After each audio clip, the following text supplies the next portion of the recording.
My little pony, my little pony. My little. Whoa, wait a minute. What are we doing? What is this all about? What are we doing here? I'm doing a review of the new My Little Pony movie. Sure, it came out like a week ago and I haven't seen it yet, but hey, let's do this. Okay, maybe let's watch it first. Yeah, okay. Well, I think I'm gonna, just hide out in the cargo bay for now, just far away from all this. It's,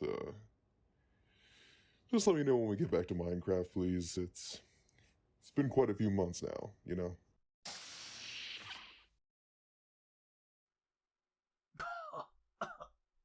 What is it birdie right now? Need to air out and watch movie. Shh, you can't see me. I'm being medium snaky. Or I'm just hiding an avatar. There, fixed. Anyways, woohoo!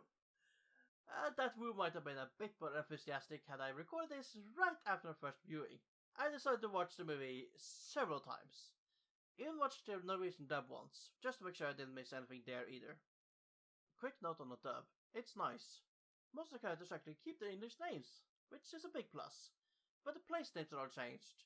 So yeah, you can tell by that I'm not disappointed. And there are a lot of teeny animation details. Some I will get into later. The movie did leave with a lot of questions, especially with the new setting. I wish I could have answered all of them, but then it would have been a 90-minute movie, would it? But at least it had evil rarity! Ha!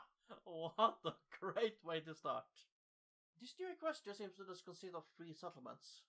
That of Maritime Bay, an industrial yet pretty town of Earthboundies, Bridlewood, a forest village that we don't get to see much of, as we spent most of the screen time in a tea bar, and Zephyr Heights, a mountain full of high-rises, a mountain peak palace, lots of flat-screen TVs, and smartphones! The 3 settlements can't be directly linked to any of the towns or cities of the Friendship with Magic series. However, some parallels can be drawn. Maritime Bay could very well be the new Ponyville, although the coastal settings makes this a very different place. Zephyr Heights has some similarities to Canterlot, being where the most dominating race of the time lives, and being on the mountain. Actually, could very well be Canterlot. That would have been an interesting twist. Alright, here's my headcanon for now, until the new show proves otherwise. Zephyr Heights is built on the ruins of Canterlot. Prove me wrong. I dare you.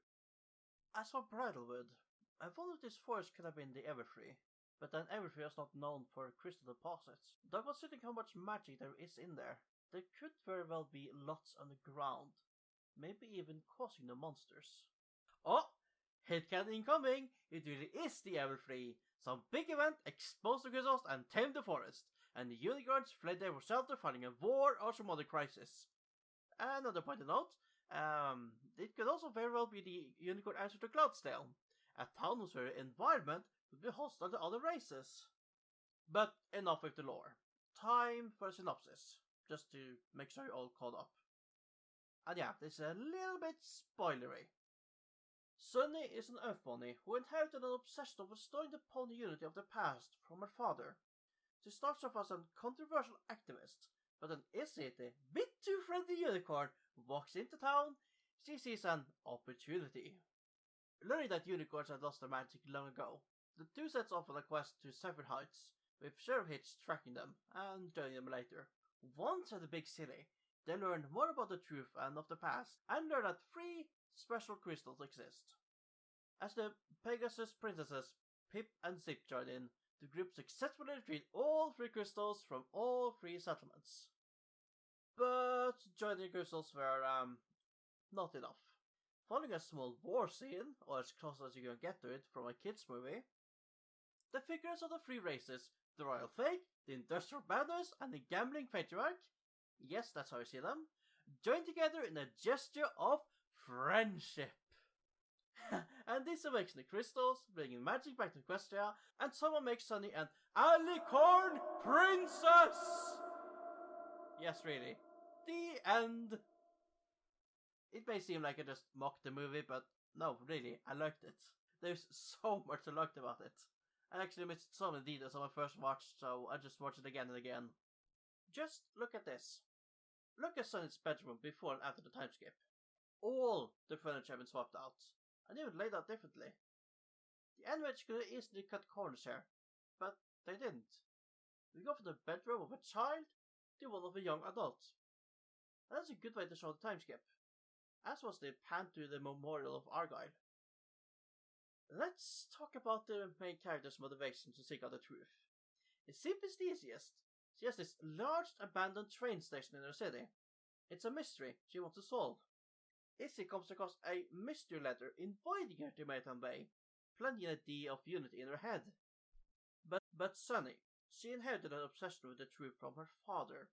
So okay then, let's talk a bit more about Sunny's father Argyle. Why? What made him set on this unorthodox study of the past?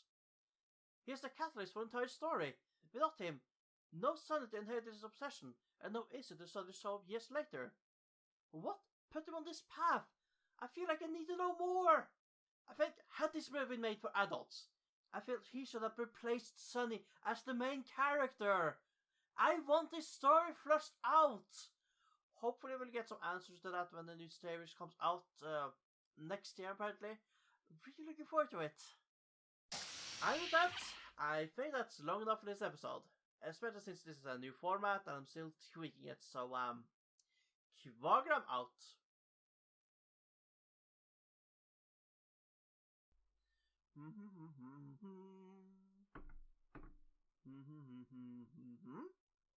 Now that you're done with your special political vid and the pony movie review, mind telling me how you're suddenly looking normal again? Oh, that? I fixed it. You fixed it? It took you falling into an unrendered pool of screen to change to that cool duck style drawing, and it took a curse for Blue Flame to turn into a Minecraft character. And you fixed it? Yep, just like that. Whatever. It's your continuity you're predicting. Speaking of, are you going to continue with that XSGCom and Stardust reviews? Yeah, I guess. I actually gave up on that after the third episode in my timeline. I was surprised when they made the fourth. But really? No, the seventh actually. But my future self claimed that he gave after 3, so point is, it's okay to give up on that. I don't have to think about that.